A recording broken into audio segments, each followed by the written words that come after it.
Hey everybody, Sumi back with a bit of Genshin Impact information for you guys. We're talking about the Expedition system today. So, right off the bat, let's just dive right into what the system is. You're able to send some of your characters out for a chosen period of time to bring back materials, bring back money, bring back ingredients, and this expedition limit up here goes up with your world level. So I'm at world level 4, AR39. I can send 5 of these out at a time.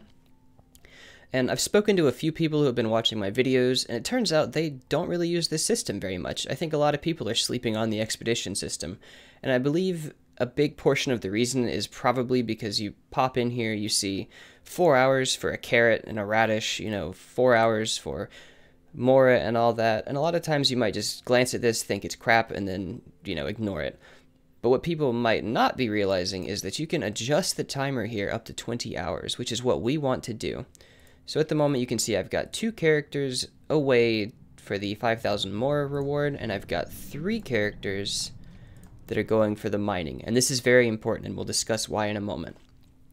But before you come at me and say, I don't want to lock down 5 or 6 of my characters at a time because I don't have that many I'm free to play. If I put these guys down, who am I going to use for, say, my Spiral Abyss runs if I'm feeling like I'm in the mood for that? Well, very quickly, let's pop over here so I can just dispel that whole problem immediately for you guys. So long story short here is going to be those characters are still available for the Spiral Abyss when they're off on expeditions. You can't use them for anything else, but typically you're not going to need more than 4 characters anyway.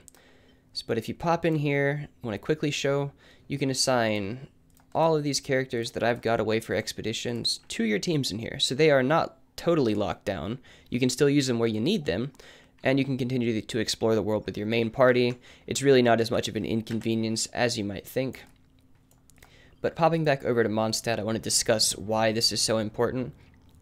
So first of all, you've probably noticed by now that one of your daily tasks for the Battle Pass, we'll pop in here, is mine 10 items. And that's not too bad. You can go out in the world, maybe you've got a couple of spots marked down that you mine out every day. That's fine.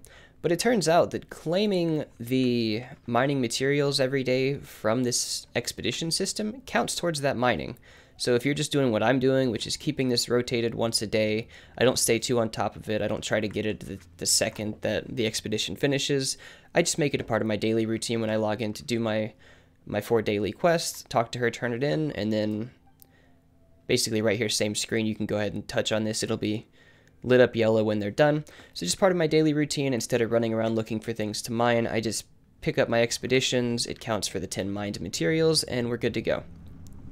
Now the second reason, and the most important, that we want to do this is because we need a lot of these chunks, and this is why.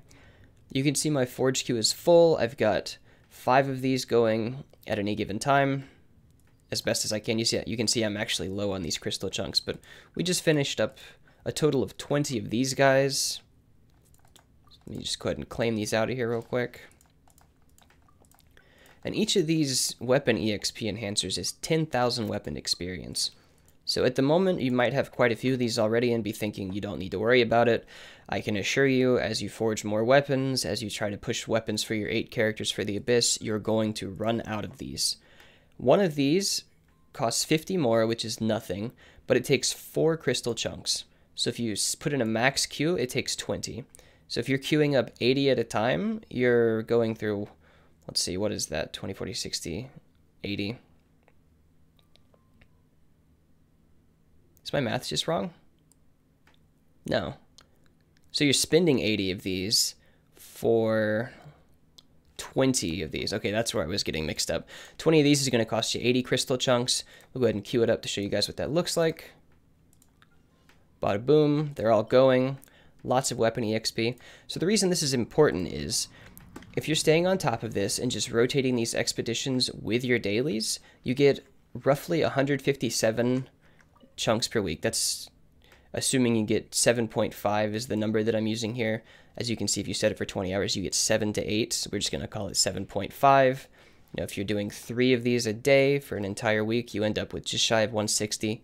We're going to call it about 160 crystal chunks a week.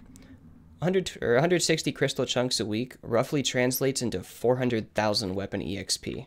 which is really nothing to sneeze at. So you need to be doing this. You need to be stocking up on the weapon EXP, especially for the 70 to 80, the 80 to 90, experimenting with other weapons, which people like to do. I change weapons out pretty frequently just for experimentation.